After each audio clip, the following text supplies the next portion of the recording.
Welcome to another episode of Lazy Girl News. Woo! This week I have as my very special co-host Suzy Darke, and it's a birthday episode because it was your birthday Saturday?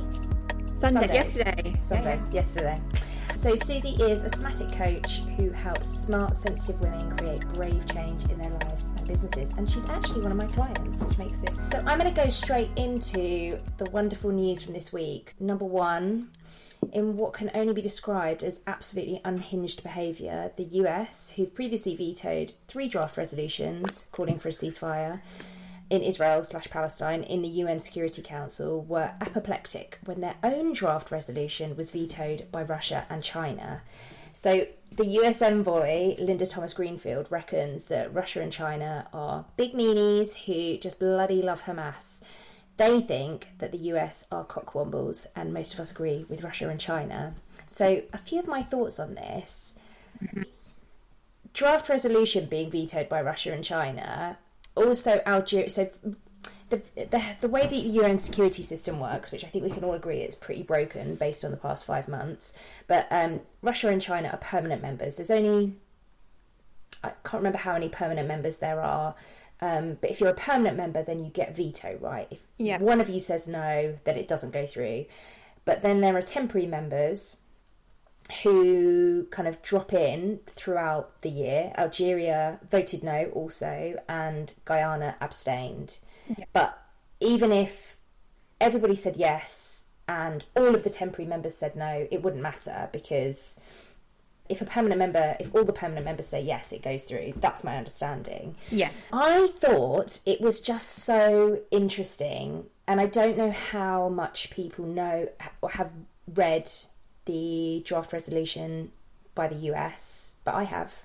And what they've asked for, on the surface of it, is a ceasefire. But it's not a ceasefire. It's an immediate and sustained ceasefire lasting 6 weeks that would protect civilians and allow for the delivery of humanitarian assistance, but it's also dependent on the release of all hostages. And when they say all hostages, they don't mean all hostages, they mean the Israeli hostages that were taken hostage by Hamas, which in and of itself, I just want to do a bit of a thought experiment. If we think about other hostage situations over the years, there were hostage situations with Iran, with even the IRA.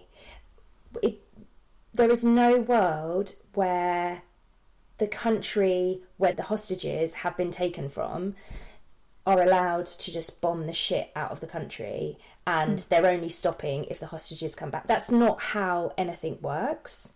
It just isn't how the world works. So the fact that they're sort of almost gaslighting us into being like, obviously, you can only have a ceasefire if Hamas do this, if Hamas do that, and then putting no expectation on Israel, or highlighting the fact that they are committing genocidal acts, which the ICJ, which is like the highest court in the world, has said there is plausible grounds for genocide, which is basically saying a genocide is being committed.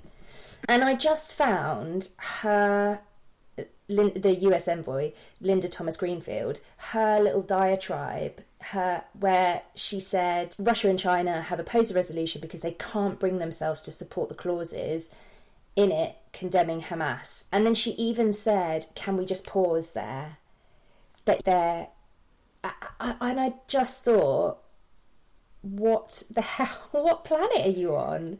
It's just a load of more meaningless words, just so they could stand up and say we're trying to do something. And the whole thing was so sneaky, and the wording was so convoluted and confusing. Didn't really say anything. It basically said, can you all just vote that we can carry on trying to do our stuff behind the scenes, and we can just let Israel carry on doing what they're doing while we're doing that. It's like a totally pointless exercise. And then to get angry and say they're just voting against it because they didn't put it forward. The whole thing was just crazy. I really appreciated listening to what the Guyana representative was saying, because I thought that her reason for abstaining were, she put them across to me really clearly and said how vague the wording was. I haven't read the whole thing. I've read numerous reports about it. But she said that Israel was only mentioned once in the whole thing. And you wouldn't know from reading it who was actually carrying out the atrocities in Gaza. It was all so political, so, mired in doublespeak, a completely pointless exercise. Yeah, I agree. It's devastating, and it's similar to what happened in the UK Parliament when there was supposed to be the ceasefire vote, and there's just these ridiculous factions, and it's all about the word. Can we just stop arguing about the words and just start looking after the people and stop this horrific onslaught that's going on? Can we stop arguing over like nuances and all of this crap and just step up and do what actually needs to happen? And actually, it is interesting listening to what Russia and China said as their reasons for saying no, which was nothing to do with not being able to condemn Hamas. Actually, it was similar to what the representative of Guyana said, which was that this is ridiculous. It's interesting because I think there's another draft resolution. It's probably happening now. So we'll have some breaking news, and I'm sure it will be as painful as it always is. I'm sure America will veto it again, and it will just exactly, it's just so completely pointless and frustrating. Then in other news, you've got Biden signing this funding bill, which denies UNRWA any funding for the next year. And that was also called out as another hypocrisy within the draft resolution. That I don't know if they think they still haven't caught up. And actually that's the theme of the last Lazy Girl news story as well, which is these people haven't caught up on the fact that they can't bullshit us anymore because we can see everything. Yes. And the media might be behind. The majority of the mainstream media are still playing the game to a certain extent, but we've got so much more access to things than we used to have, and they just can't bullshit us. Number two, and I have to say it was really difficult to try and make this even remotely funny because it's horrific. So if you were ever concerned that you're a terrible person, have no fear, because ISIS are here to remind you that they win. The terror group claiming responsibility for opening fire on civilians in Crocus City Hall in Moscow on Friday, killing 137, is the deadliest attack in Europe, and it's the deadliest total attack in Russia since the 2004 Beslan school siege. Russia blamed Ukraine, they denied it, and ISIS claimed their own atrocities. 4 men have been charged, and if you see the pictures of them, they've clearly gone through. One of them looks like he hasn't got an eye. They've been completely tortured.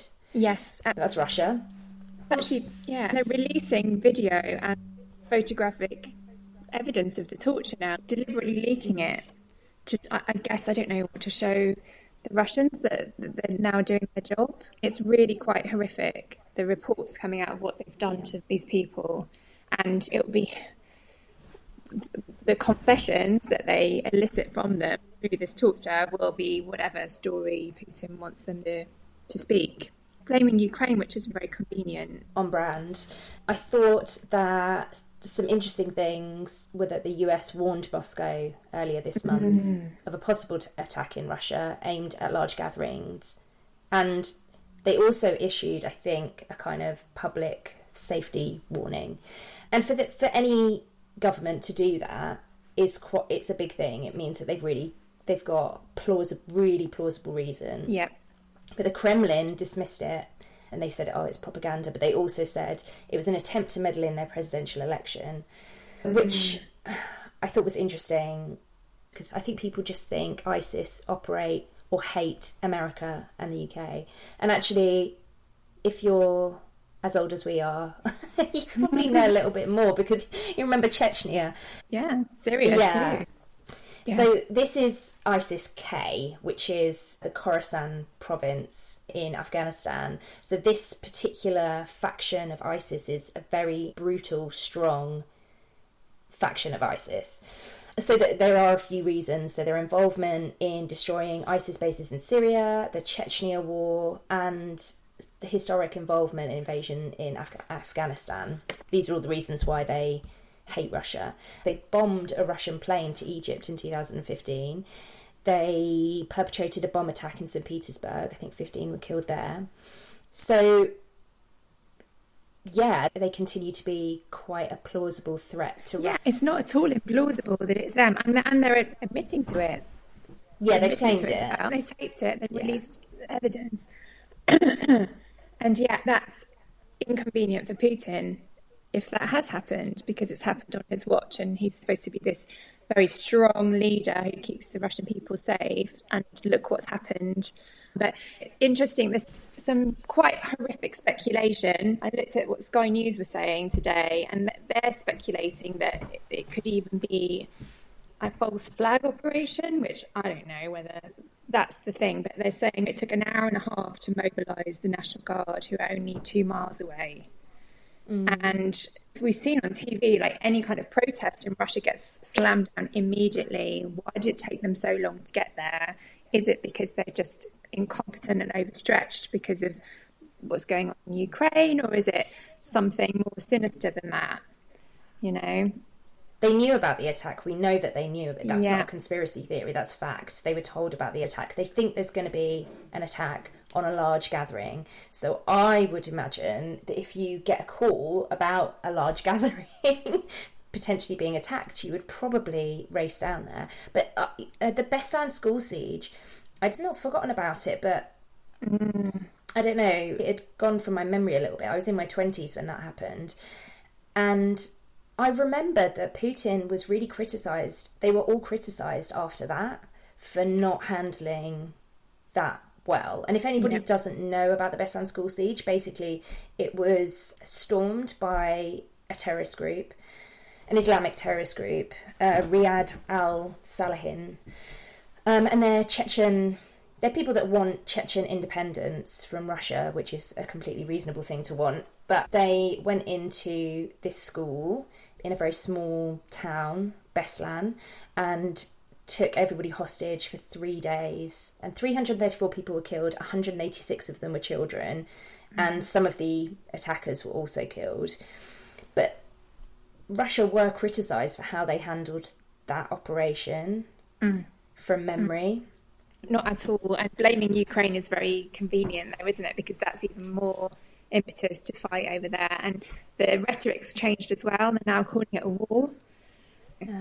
So that's changed like recently in the last couple of days. And there's talk that they need to recruit a whole load more young Russian men to go and fight, and spend a load more money on the war as well. So all of this propaganda is really helpful.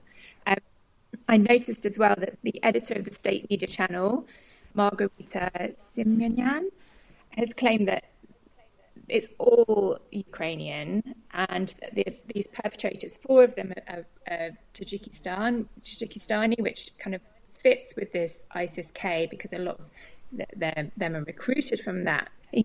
She said that they've actually been chosen to look like ISIS. So Ukraine have gone out and deliberately orchestrated this to look like an ISIS attack.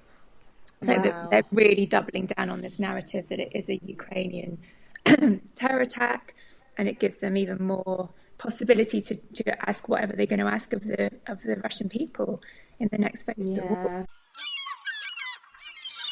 On to the last story, which in what I can only describe as absolutely psychotic behaviour from the royals, it turns out that they thought it was completely normal to do a shitty Photoshop job before blaming someone going through the early stages of cancer. It's almost as if the royals don't care about anyone. Anyone taking bets on when Piers Morgan will start to blame Meghan for this? I have so many thoughts about this. Firstly, I'm not worried about Kate. I have empathy for Kate, as I would anybody going through this. She's a very rich white lady. Fine. Whilst also, this is just terrible. Nobody wants to go through it, even if they're very privileged and they're definitely going to be fine. It's still awful to go through.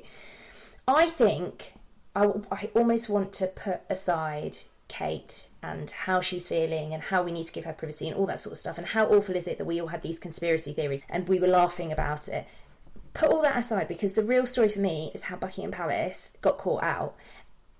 The distraction and their uber media management usually works, right? Because the media, and I know this from working in the media, I've known stuff about the royals for a long time in journalist groups, that when I would tell Ollie or tell my friends, they're like, that's not true, you're making it up. And it's all starting to come out now. So the media tend to be complicit in like a quid pro quo sort of way, but it's not working anymore. And instead of catching up, the royal family, the media machine, what they actually did was so interesting. They blamed her and they just trotted her out to do their dirty work, which, if you think about it, they knew this whole time, they knew what she was going through. And someone at the top,